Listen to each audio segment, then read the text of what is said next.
The air at Knebworth Park was electric, alive in a way only a crowd of 120,000 voices could make it. The summer night carried a hum that felt like a living thing, a pulse that throbbed in the grass, the air, the steel of the stage itself. You could taste the anticipation, hot and sharp, like ozone before a storm. It was August 9th, 1986, and Queen was about to take the stage.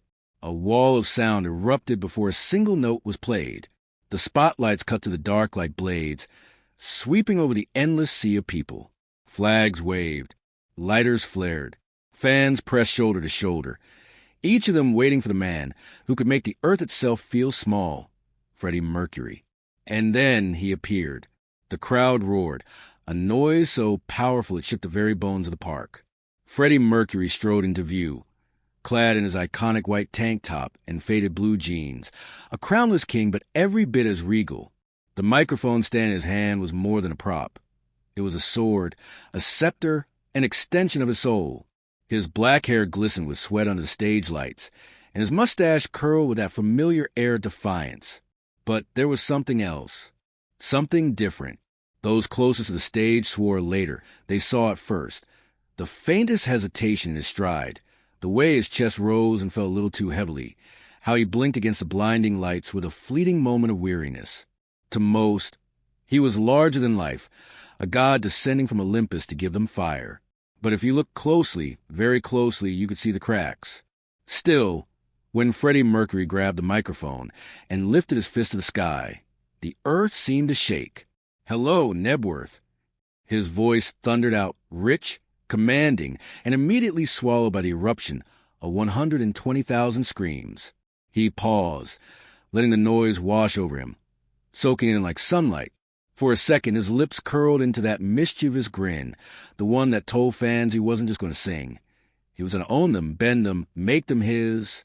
But deep down, behind the glint in his eyes, there was something more fragile, something even the fans screaming his name couldn't quite grasp. This was no ordinary concert.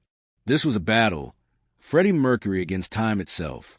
The first chords of One Vision burst out, Brian May's guitar slicing to the night air, Roger Taylor pounding the drums with thunderous precision, John Deacon's bass grounding the rhythm like the heartbeat of the crowd itself.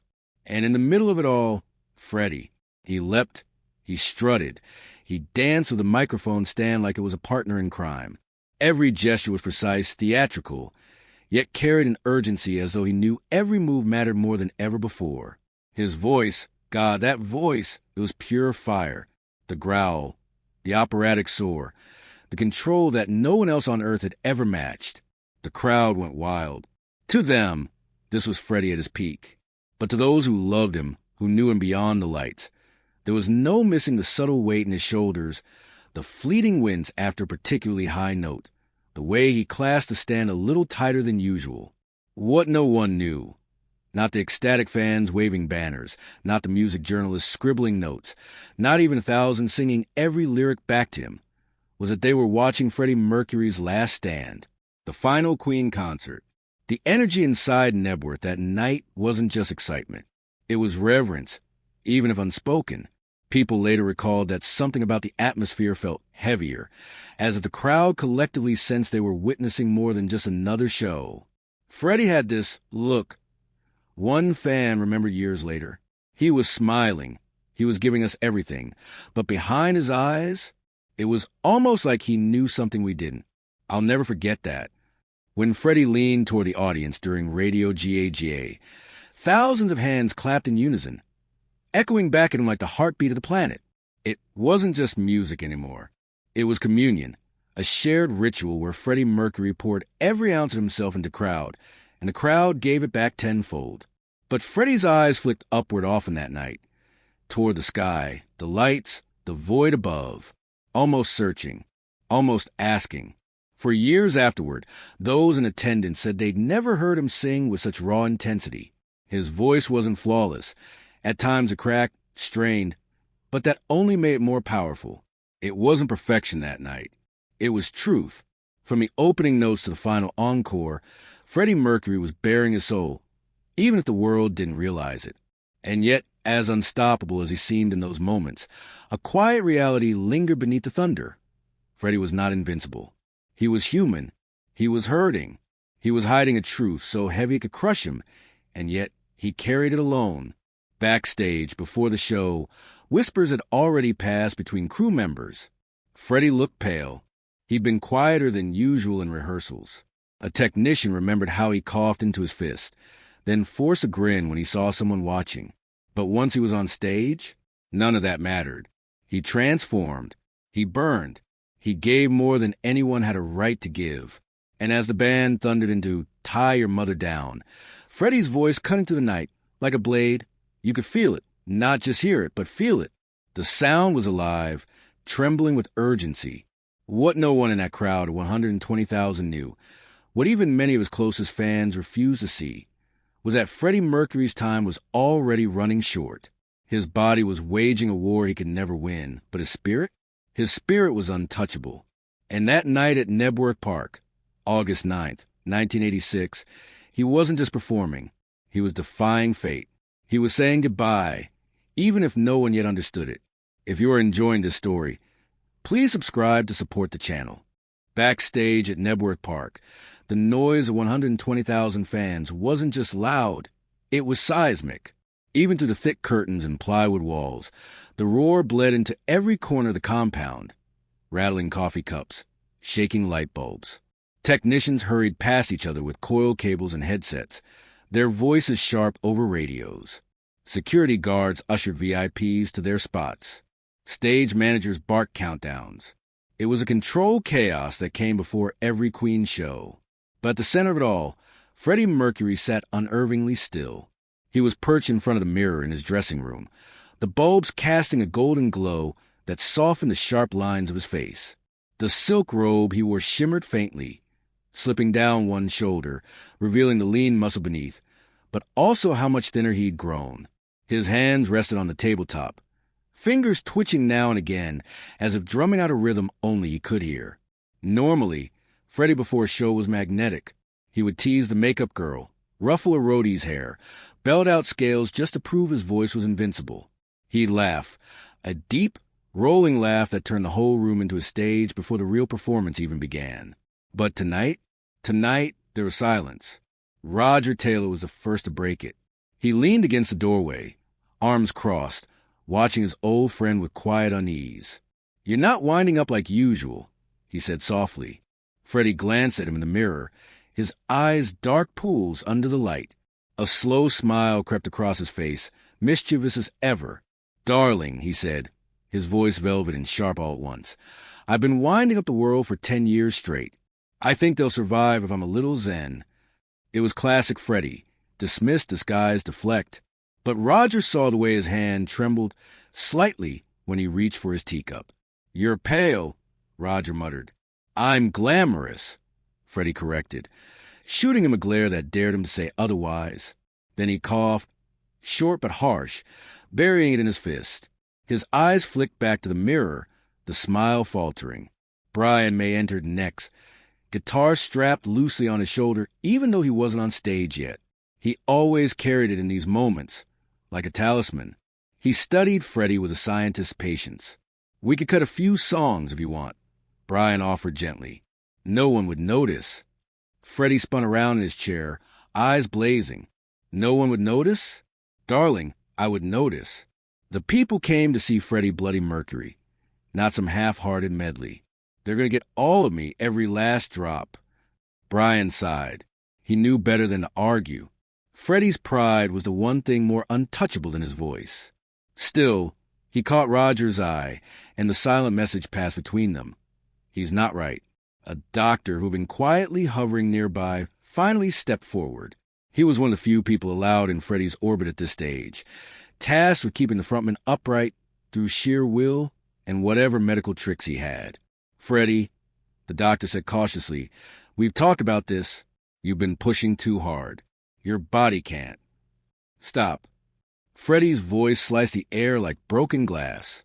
He rose to his feet, pulling his robe tight around his shoulders, and glared at the doctor with the full force of a man who had made stadiums tremble. "Don't you dare tell me what my body can't do. Tonight, I'm going to walk out there and give them a show they'll never forget. And if it kills me, well..." He let the words hang heavy and electric. At least I'll go out in flames. The doctor opened his mouth, then shut it. There was no winning against Freddie's conviction. The rest of the band filed in, each man sensing the tension in the room. John Deacon, ever the quiet anchor, placed a hand briefly on Freddie's shoulder. "We're with you," he murmured. Freddie looked up at him, and for just a flicker of a moment, gratitude softened the hardness in his eyes. Then it was gone, replaced by the grin again. The grin that said, "I'm untouchable." Years later, Brian would reflect, he never wanted us to see him weak. He carried the weight of it all alone. That night, backstage, he was quieter than I'd ever seen him. But then he turned it on, like flicking a switch. That was Freddie. He could be falling apart inside, but the moment he stepped out there, he was a god again. As the clock ticked down to showtime, Freddie suddenly rose and gathered the band close. Normally, the pre-show moments were messy, filled with teasing and sarcasm, but tonight his movements were deliberate. He hugged Roger longer than usual, squeezing his shoulders hard. He clasped John's hand until the bassist shifted awkwardly, and with Brian, he held the embrace, whispering something no one else could hear. Brian never repeated those words, even decades later, but when asked in interviews, he would smile sadly and say, "It felt like goodbye." The band pulled apart, and for a moment there was silence, broken only by the distant chant outside. "Freddie, Freddie, Freddie." The sound seeped into the room like a tide. Freddie's eyes lit up. The exhaustion, the pain, the fragility, it was all swept away, buried beneath the power of that chant. He grinned wickedly, shoulders straightening, his whole body buzzing as if plugged directly into the current of the crowd. He glanced around the room, at his band, at the crew, at the nervous doctor. And then, with a voice sharp enough to cut steel, he declared, "Come on, boys. Let's give them their money's worth. Let's show them we're still the champions." That was the magic of Freddie Mercury. Minutes earlier, he had seemed fragile, even breakable. But the second he smelled the energy of the crowd, he transformed. His robe slipped from his shoulders, revealing the famous white tank top and jeans, the armor of a warrior stepping into battle. The stage manager shouted, 30 seconds. Freddie lifted his chin, eyes glittering. He raised a microphone stand like a sword, kissed it dramatically, and strutted toward the curtain. Behind him, Roger muttered to Brian, "God help him."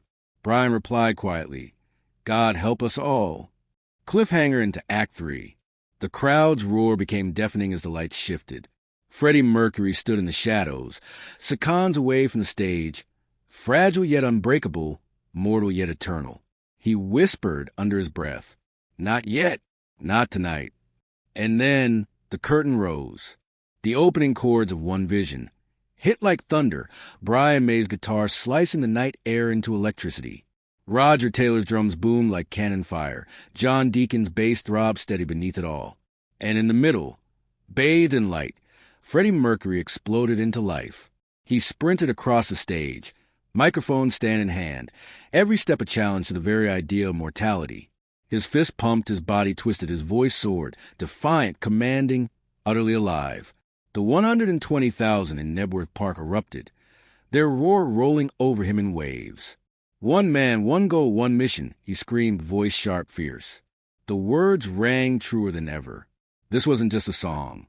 This was Freddie's creed, hurled into the night with the force of a man refusing to yield. From the very first note, the energy was volcanic. Fans at the front swore they could feel the stage shaking beneath their feet. Every eye was on Freddie. Every hand raised in unison, every throat echoing his words back to him. To the crowd, he was invincible, the ultimate showman, the god of rock in his prime.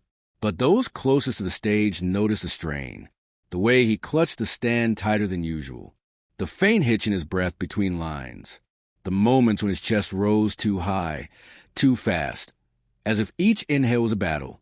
Yet somehow, impossibly, Freddie Mercury made weakness look like strength. By the time the band launched into Radio GAGA, the audience was a single organism, clapping in perfect rhythm with Freddie's command. Thousands of hands shot up into the air, their palms smacking together in unison. Clap, clap. the sound echoing like thunder across the park.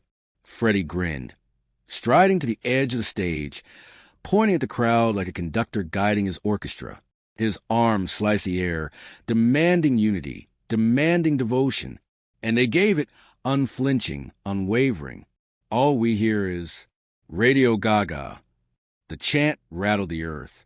People in the back, barely able to see the stage, sang just as loudly as those in front row. For a moment, Freddie Mercury wasn't just a performer. He was a heartbeat of 100,000 souls. And yet, between the flashes of brilliance, his eyes kept darting upward, as if searching for something beyond the lights. Fans later said it was almost like he wasn't singing to them, but to someone unseen somewhere far away. Then came Under Pressure. The duet that had once brought him and David Bowie together now became something heavier, almost prophetic. Freddie's voice carried weight, a gravity that pressed into every syllable. Why can't we give love that one more chance? He clutched the microphone with both hands, bending his body around the words, as though wringing out every ounce of himself. The crowd swayed, some wiping away tears without even knowing why. They felt it, even if they couldn't name it.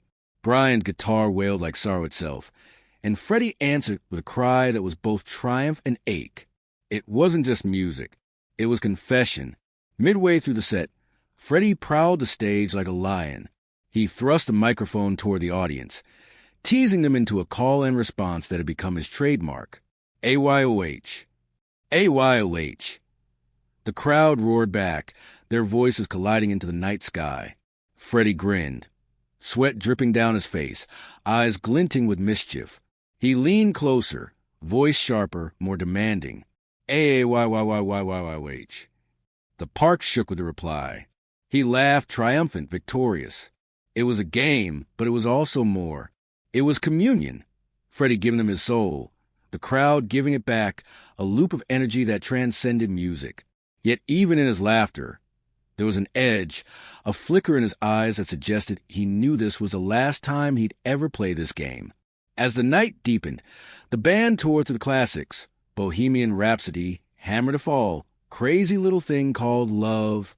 Each song was a storm, a display of artistry no one else could summon. Freddie bent his body into the words, gesturing wildly, his voice climbing, breaking, then soaring again. But beneath the brilliance, the cracks widened. His voice, though still magnificent, sometimes wavered, sometimes rasped.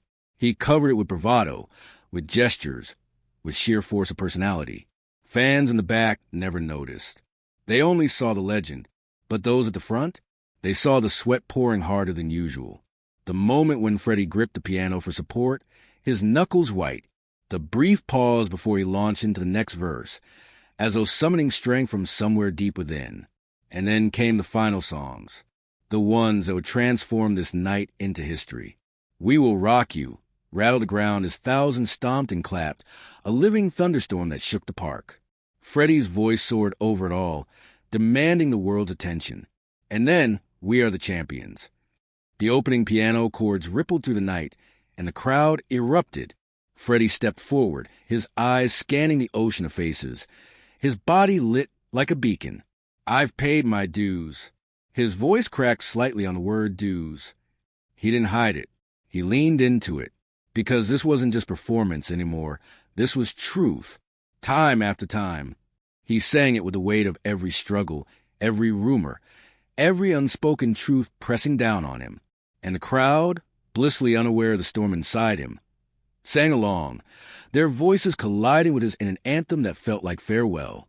At the song's climax, Freddie lifted his fist high into the air, holding it there for what felt like forever. His chest heaved, his face glistened, his entire body trembled with the effort. And when he belted the final line, no time for losers, 'cause we are the champions, it was as though he was staking a claim against death itself.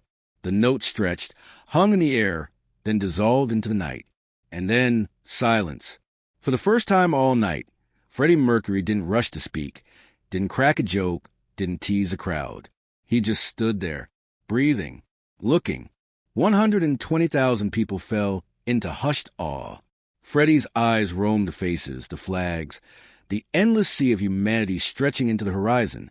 His fist lowered slowly, his hand pressed against his chest. And though the fans thought it was gratitude, perhaps it was also something else, a quiet farewell, a moment of recognition that this was the last time. The stage lights dimmed and the final echoes of "We're the Champions" dissolved into the humid summer air. The crowd at Nebworth Park roared, still chanting Freddie's name, still clapping, still begging for more. But there would be no more. Not tonight. Not ever again. Freddie Mercury, sweat-soaked and trembling, walked off the stage with his microphone stand still in hand, as though unwilling to put it down, as though letting go would make the moment real. He paused in the wings, turning back to look one last time at the sea of faces stretching into the horizon. His eyes drank it in, the lighters, the flags, the tears, the euphoria. For a brief, unguarded second, his smile faltered. Then he raised a hand, gave the faintest wave, and disappeared into the shadows. Backstage, the roar of 120,000 voices was muted, muffled, like thunder rolling far away. The sudden quiet was jarring, almost eerie after the storm of sound. Crew members clapped him on the back as he passed, murmuring, "Amazing, Fred," and "You were brilliant, mate." He responded with nods, faint smiles, but his body told the truth. He was exhausted, his chest heaving, his legs unsteady. A runner rushed forward with a towel and a bottle of water. Freddie took the towel, pressed it against his face, then slung it around his shoulders. He tried to lift the bottle, but his hand shook, and he had to steady it with the other. He noticed Brian watching, concern etched across his face. "Don't you dare," Freddie muttered, his voice ragged but laced with steel. "Dare what?" Brian asked softly. "Pity me?" Freddie's eyes flashed as he downed the water in one gulp. He collapsed onto the leather couch in the dressing room, still clutching the microphone stand like a talisman. Roger flopped down beside him, drenched in sweat, chest heaving. "Bloody hell, Fred," he said, shaking his head. "You went harder than all of us out there." Freddie chuckled, low and weary. "Darling, harder is the only way I know." He leaned back, letting his head fall against the wall, eyes closed. His voice was softer now. "But God, I am tired." For a long moment, no one spoke. The silence was filled only by the faint rumble of the crowd still chanting his name outside. The sound seemed to seep into the room like smoke, clinging to the walls. John Deacon, usually quiet, spoke up. "You know they'll never forget this night." Freddie opened his eyes, turned his head slowly, and gave a small, almost wistful smile. "Neither will I, darling. Neither will I." The crew began packing up, their movements efficient, practiced. Guitars into cases, amps unplugged, lights dimmed. But inside Freddie's dressing room, time felt frozen. He pulled off his sweat-soaked tank top, his thin frame startling even to those who saw him daily. His ribs pressed against his skin, his muscles wiry, not the fuller figure he once carried. Roger looked away, fiddling with his drumsticks. Brian busied himself with a rag for his guitar, though it was already spotless. John sipped quietly on a beer. They all saw. None of them spoke. Freddie noticed, of course. He always noticed. He tossed his shirt aside, stood slowly, and raised his arms in mock grandeur. "Do I look like Adonis or Death warmed up?" he demanded. A few chuckles filled the room, nervous and thin. Freddie grinned, satisfied. That was his gift. To turn fragility into performance, to make even his decline part of the act. But when the laughter died, a heaviness settled again. Years later, one of the crew would recall, "I'd worked dozens of Queen shows. After every one, Freddie would come off stage bouncing, buzzing, still alive with adrenaline. But that night at Nebworth, he looked done, spent, like he'd given the last piece of himself. A bottle of champagne was opened, the ritual toast after every show. Glasses clinked, but Freddie barely sipped his. Instead, he pulled each of his bandmates into a hug. He held Roger longer than usual, clapping him hard on the back. He kissed John on both cheeks, something he rarely did. And with Brian, he lingered, holding him by the shoulders, staring into his eyes. "You were magnificent," Freddie said quietly. Brian shook his head. "It was you, Fred. It's always you." Freddie smiled faintly, but his eyes were wet. Outside, the chant of Freddie, Freddie, Freddie continued. It should have been exhilarating. It should have been fuel. But this time, it sounded different, almost mournful, almost like a prayer. Linda Foster, a fan in the third row, remembered years later, I didn't know why at the time, but when he waved it by, it felt final, like he was saying more than just good night. I turned to my friend and said, something's wrong. That was a goodbye. Another fan, Mark Lewis, said, he gave everything, but you could see he was pushing himself. I thought, God, he's not well. I didn't want to admit it. None of us did. When the dressing room finally emptied, Freddie remained alone with his reflection. He studied himself in the mirror.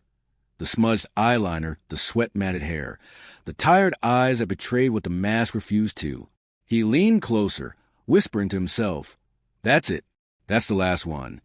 Whether he meant the show, the tour, or something bigger, no one ever knew. That night, long after the crowd had dispersed and the stage had been dismantled, Freddie sat quietly with a glass of wine in his hand. He barely touched it. Instead, he hummed softly to himself, a melody no one else recognized. One of the crew walked past and paused, listening. Freddie glanced up, smiled faintly, and said, just keeping the music alive, darling, while I still can. To the world outside, Nebworth was another triumph, another chapter in Queen's legacy. But to those who were there, the band, the crew, the few fans who sensed it, it was something deeper. It was the end of an era. It was Freddie Mercury's quiet reckoning, hidden behind the glitter and the roar. The morning after Nebworth, the newspapers called it a triumph. Queen conquers again. Mercury holds 120,000 in the palm of his hand. A show for the ages. To the world, it was just another victorious performance by the greatest frontman in rock.